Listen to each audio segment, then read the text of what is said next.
Le thème de ce matin, je le propose, s'intitule « De la vie limitée à la vie illimitée par la prière ». Alléluia. Amen. Le thème, c'est « De la vie limitée à la vie illimitée par la prière ». Est-ce qu'on peut répéter après moi? De la vie limitée. Encore? De la vie limitée. Oh. Est-ce qu'on peut encore répéter, s'il vous plaît? De la vie limitée. C'est comme si vous répétez la même limitée deux fois. Hein? De la vie limitée à la vie illimitée par la Amen. Ma maman là-bas derrière est en train de dire Amen. Amen. Alléluia. De la vie limitée à la vie illimitée par la Alléluia. Alléluia. Tel est le thème que nous allons aborder ce matin. J'ai beaucoup de choses, beaucoup d'informations à nous donner ce matin, beaucoup de révélations qui me conditionneront à être rapide dans des choses que je vais dire. Donc, si tu écris, sois rapide dans l'écriture. Et si tu n'écris pas, et que certaines choses, je serai en train de dire, et que tu ne saisis pas bien, notre équipe de médias vont nous aider à mettre cela sur la chaîne de l'église pour que tu puisses revisualiser encore.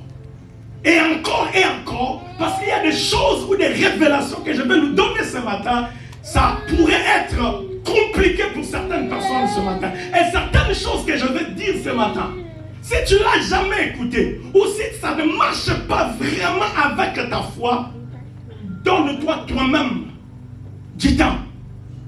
Est-ce que quelqu'un me comprend? Donne-toi toi-même du temps et de la grâce. Pour que certaines choses, on peut l'attendre maintenant, mais ce n'est pas à ce moment-là qu'on les comprend. Ça peut paraître pas vrai au moment qu'on l'attend, mais avec le temps, avec la croissance, on arrive à saisir et à comprendre que non, c'était vrai. Amen. Amen. Alléluia. Amen. Alléluia. Amen. Parce que j'ai des choses à nous révéler ce matin par la grâce de Dieu. Ce message, j'aimerais commencer ce message par des affirmations véridiques. Et ces deux affirmations vont être, en fait, les deux piliers de ce message. Amen. Deux affirmations. La première affirmation, ce que nous devons savoir, que l'homme sur la terre n'a jamais été créé pour vivre une vie limitée. Est-ce que quelqu'un me comprend? Amen. Est-ce que vous me comprenez? L'homme sur la terre n'a jamais été créé pour une vie limitée, plutôt une vie illimitée. Tu n'as jamais été créé pour une vie limitée. Si tu penses que tu as été créé pour une vie limitée, laisse-moi te dire ce matin, non, tu n'as pas été créé pour la vie limitée, plutôt illimitée. Lisons la Bible dans Genèse chapitre 1er. Est-ce qu'on peut se tenir debout pour honorer la parole de Dieu? Genèse chapitre 1er. Du 27e verset au 28e verset. Je vais lire pendant que vous m'accompagnez.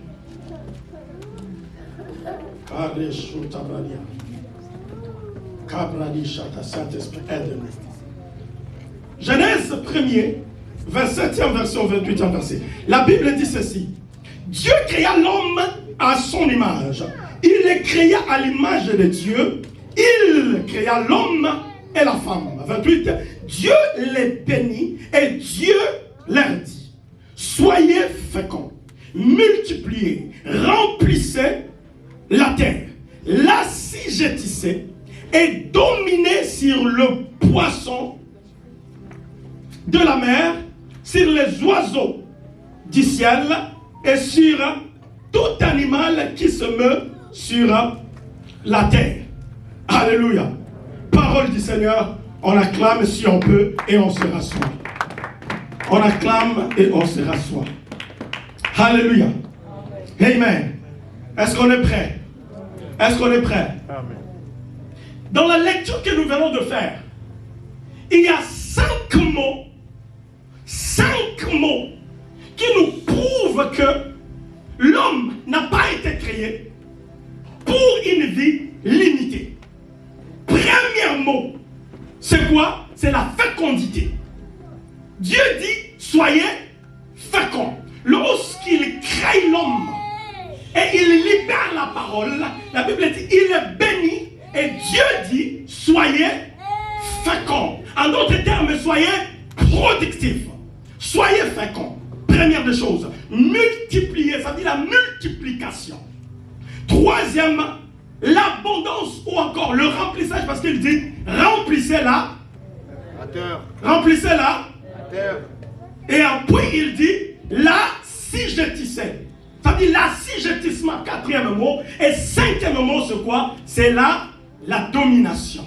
Il dit, dominer sur les poissons de la mer, les oiseaux du ciel et les animaux de la terre.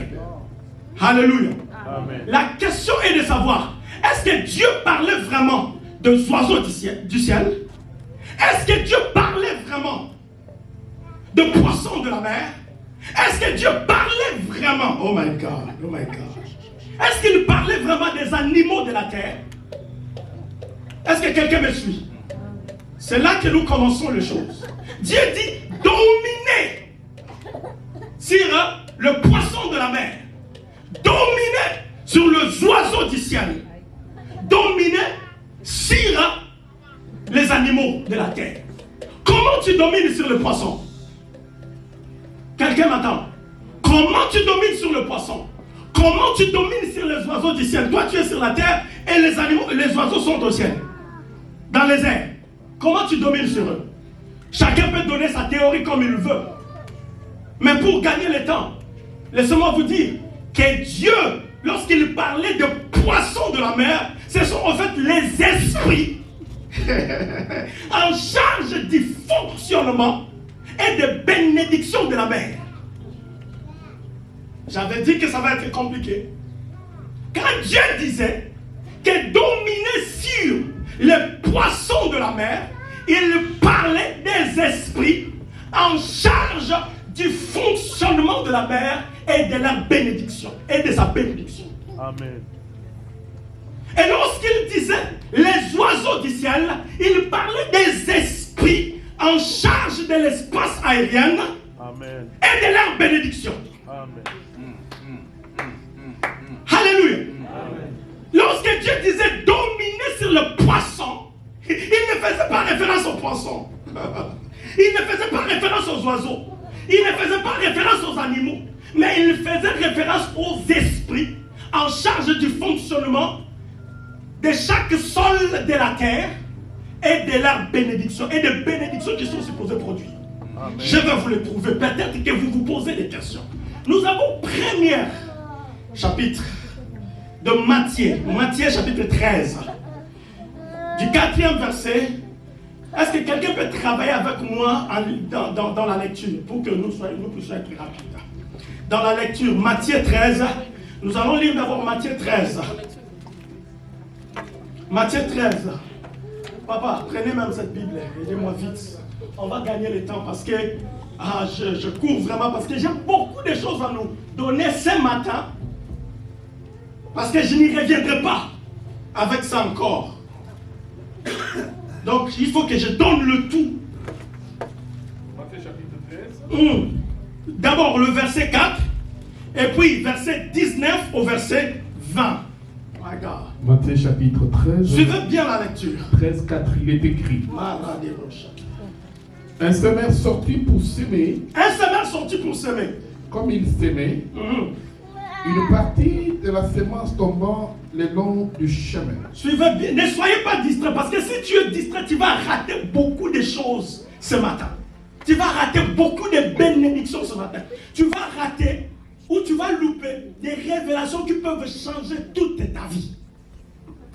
Parce que moi qui vous prêche ça, je suis dans le processus du changement de ma vie par cette parole lorsque Dieu me l'a révélée. Vas-y, papa. 13,4. Un semeur sortit pour semer. Comme il semait, une partie de la sémence tombant le long du chemin. Les oiseaux du ciel vinrent. Les oiseaux du ciel, la Bible dit quoi? Les oiseaux du ciel vinrent et la mangèrent. Et la mangèrent. 19. Il est écrit. Lorsqu'un homme écoute la parole du royaume, lorsqu'un homme écoute la parole du royaume et ne la comprend pas, le malin vient et enlève ce qui a été semé dans son cœur. Cet homme est celui qui a reçu la sémence le long du chemin. Cet homme est celui qui a reçu quoi?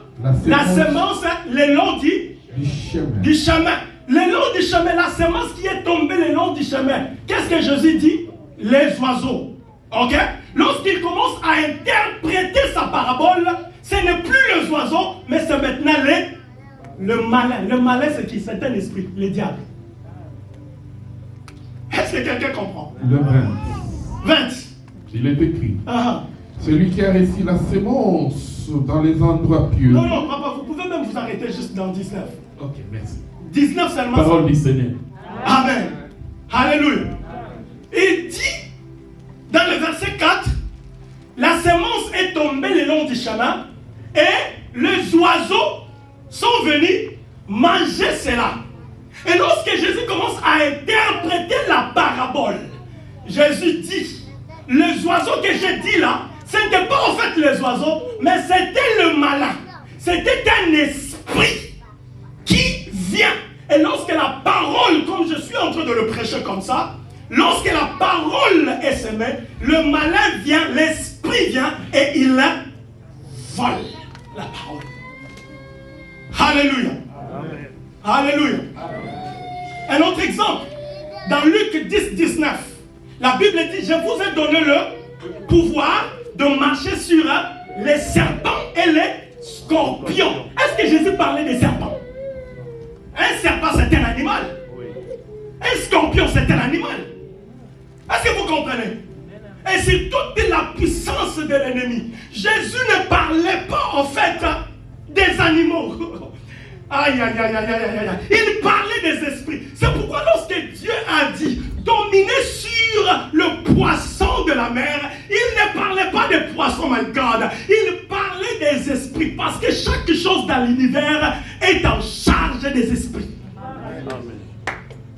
Chaque chose que Dieu a créée dans l'univers, il a placé et établi des esprits. Amen. Amen. Des esprits en charge du fonctionnement et de la production de bénédictions que Dieu a mis dans ces éléments. Amen. Est-ce que ça marche ou ça passe? Amen. Est-ce que ça casse ou ça passe? Est-ce que ça passe ou ça casse? Et donc, ces 5 mots, la fécondité, la multiplication, parce que là je ne peux même pas entrer dans la profondeur, on va pourrir. Alléluia. Ces 5 mots, la fécondité, la multiplication, quoi encore? L'assujettissement, non, avant l'assujettissement, le remplissage ou l'abondance, ok? Et puis l'assujettissement, et puis la domination. Ces 5 mots, dans ces versets ou dans cette écriture, nous prouvent que tu n'as jamais été créé pour vivre une vie limitée. Amen. Parce que lorsque Dieu dit, soyez féconds, ça dit, sois productif. Continuez à produire. Dieu n'a pas dit, limite-toi, arrête-toi de produire. Il dit juste, produisez, multipliez, remplissez. Ça veut dire, ça parle de la production, de la multiplication et de l'abondance. Ça veut dire, sans limite, pas de limite. Alléluia. Mais aussi ne s'arrête pas là. Il dit, assujettissez la terre. Lorsqu'il parlait de la terre, il y a encore un esprit. Oh my God. Arabadeshata. Il parlait de l'esprit de la terre. Parce que la terre, c'est un esprit. La terre, c'est un esprit. Il parlait à l'esprit. Donc, bien aimé, lorsque je te vois avoir peur de sorcier, tu ne te connais pas. Tu ne te connais pas. Lorsque je te vois avoir peur de problèmes, tu ne connais pas ce que tu es. Lorsque je te vois trembler en face des obstacles, c'est parce que tu ne connais pas la parole que Dieu a libérée sur toi. Amen. Alléluia.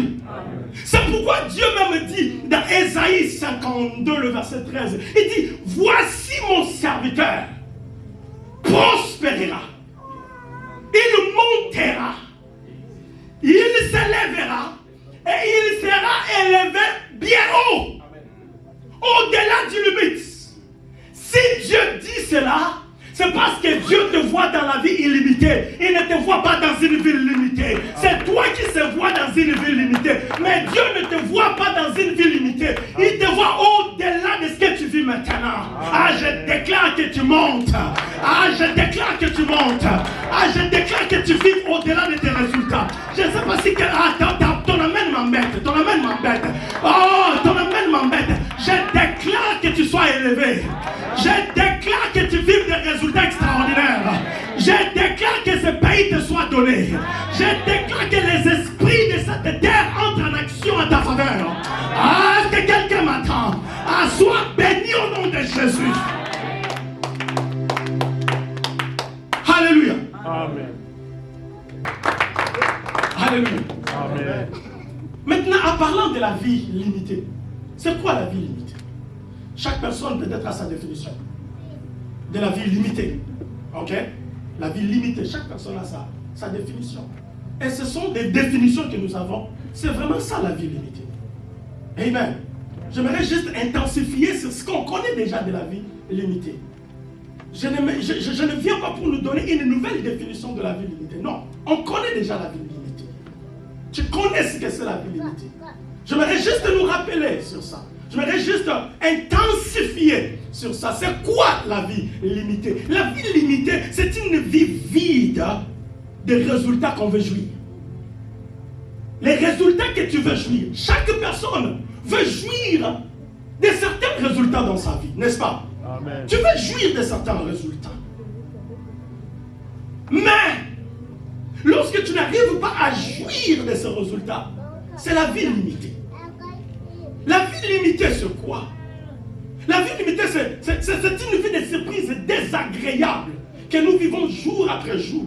La vie limitée, c'est quoi? C'est une vie de toutes sortes de maladies incurables. Dieu n'a pas créé l'homme pour subir des maladies incurables. Tu pars voir un médecin et le médecin te dit que ton cancer commence à te préparer parce que ça va te prendre 10 jours, ça va te prendre 30 jours, ça va te prendre 6 mois et tu vas mourir. Ça veut dire le médecin a libéré en véridique dans le sens que pour toi tu as une limite de 6 mois de vie. 3 mois de vie. Ah, cette maladie t'amènera à la mort. Cette situation t'amènera à la mort.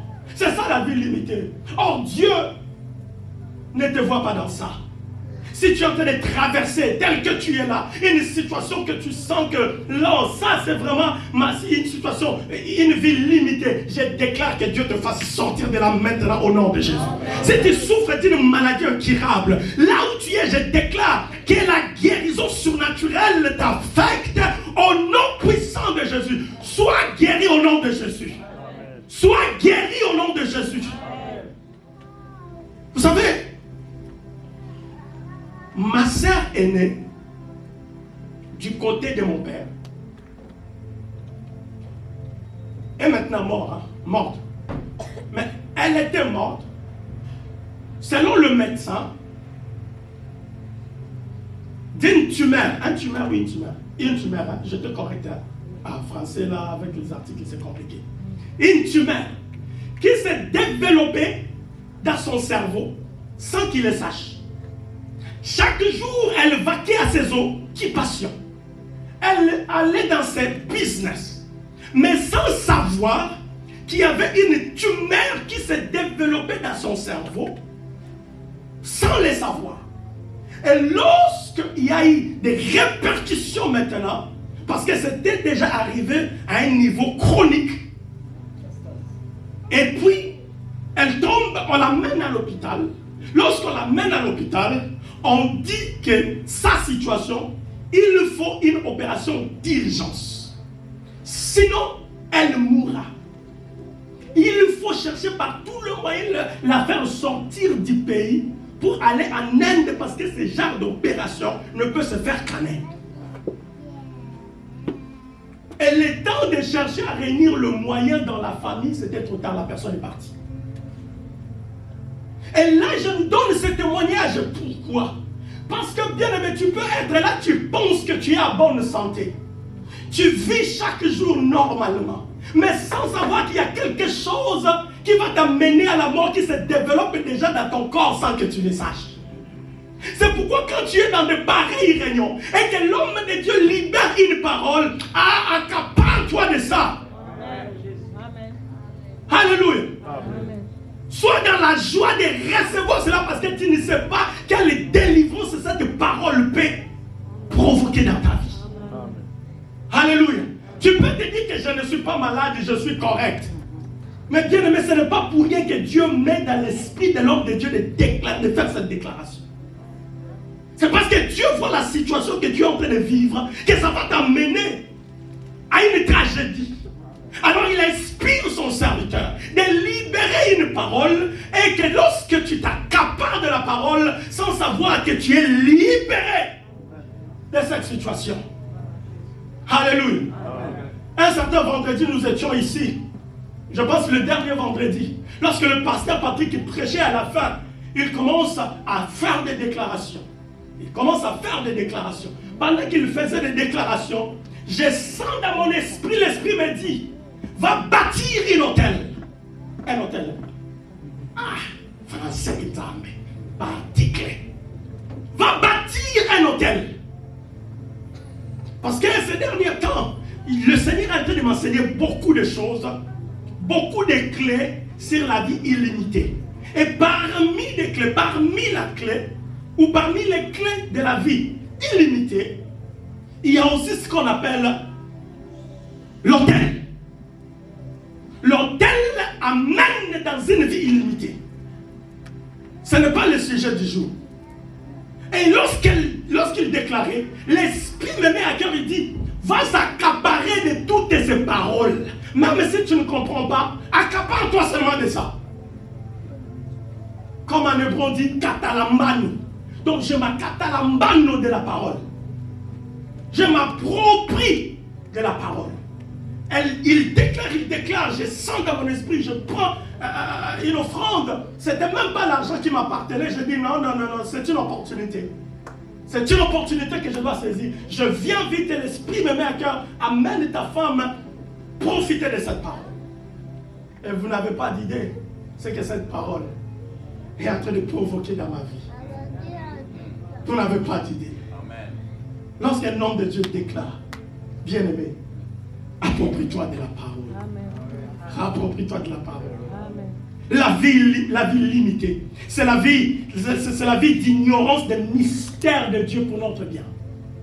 La vie ignorance de mystère. Les enfants de Dieu ignorent le mystère de Dieu. La vie de Dieu, c'est la vie de mystère caché, que nous devons chercher à savoir. Parce que lorsque tu découvres ce mystère va te propulser à une dimension de vie extraordinaire. Donc la vie limitée, c'est une vie d'ignorance des mystères de Dieu pour notre bonheur. C'est une vie dominée par des forces occultes. La vie limitée, c'est une vie dominée par des forces occultes, des forces sataniques. Tu veux faire comme ça, tu sens qu'il y a une force qui te domine. Il y a une force qui ne te permet pas d'aller loin, d'aller au-delà du niveau. C'est la vie limitée. Tu es limité par des forces occultes. Pendant que Dieu a dit dominer tous ces esprits. Dominer tous ces esprits. La vie limitée, c'est la vie qui manque même le coude de la voix audible de Dieu. La vie limitée. Et tu n'as pas été créé pour ça. Dieu ne t'a pas créé pour ça. Dieu t'a créé à une vie, il t'a créé pour une vie meilleure. Pour une vie au-delà de ce que tu vois. Mais le fait est que, malgré que Dieu nous a créés pour vivre une vie illimitée, mais c'est toujours la vie limitée que nous vivons chaque jour. N'est-ce pas? C'est toujours la vie limitée que nous vivons chaque jour. Tu veux faire quelque chose comme ça, il y a un obstacle. Tu veux faire quelque chose comme ça, tu sens qu'il y a une opposition. Tu veux faire quelque chose comme ça, tu veux obtenir une chose comme ça, tu n'arrives pas à aller loin. C'est ce que nous vivons chaque jour. La vie limitée. Pourtant, Dieu ne nous a pas créés pour ça. Alors, la question, c'est de savoir, mais pourquoi? Alléluia. Pourquoi, jour après jour, nous ne vivons que la vie limitée? Même dans la chrétienté, la vie chrétienne, lorsqu'on parle du Saint-Esprit, nous sommes supposés, Jésus même a dit, lorsque le Saint-Esprit viendra, vous arriverez à faire des choses de plus que ce que moi je fais. Mais apparemment, c'est comme si, c'est pas le cas. Pourquoi? La réponse maintenant est dans la deuxième affirmation. Est-ce que vous êtes toujours là avec moi? Amen. Est-ce que vous me suivez toujours? Est-ce qu'on est perdu? Est-ce qu'on est perdu? Non. La première affirmation, on a compris? Est-ce qu'on a compris la première affirmation? Dieu ne t'a jamais créé pour une vie limitée, mais pour une vie illimitée. En sortant d'ici, mon frère, change ta façon de voir. Change ta façon de te considérer toi-même. Change ta façon de se voir. Parce que tout commence d'abord dans l'esprit, dans la mentalité. C'est quoi ta mentalité? Comment tu te vois? Comment tu te considères? Un jour, je me rappelle, au pays, j'étais avec mon père spirituel, l'un de mes pères spirituels. On était en train de faire un tour à Kinshasa, au centre-ville à Kinshasa. On est allé dans un magasin, on vendait des... À l'époque encore, c'était de plasma. Le plasma c'était arrivé nouvellement à Kinshasa et c'était beaucoup plus pour les richards. Donc tu ne pouvais pas voir le plasma, la téléplasma dans les maisons de tout le monde. C'était juste les gens qui avaient de moyens. Alors on entre dans le magasin, on était en train de passer. À l'époque, lui-même aussi, il n'avait rien dans ses poches. On entre, il regarde, on regarde. Et puis, quand je vois la télé, il y avait une grande télé qui était là.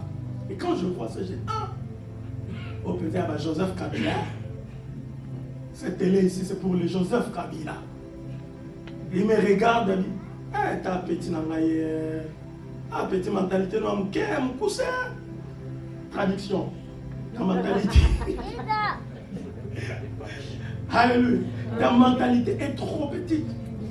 Donc toi, tu te considères trop petit. Donc Kabila, c'est lui qui mérite ces choses. Et toi, tu ne mérites pas ces choses. Parce que tu n'as pas l'argent. Parce que tu es non véhiculé.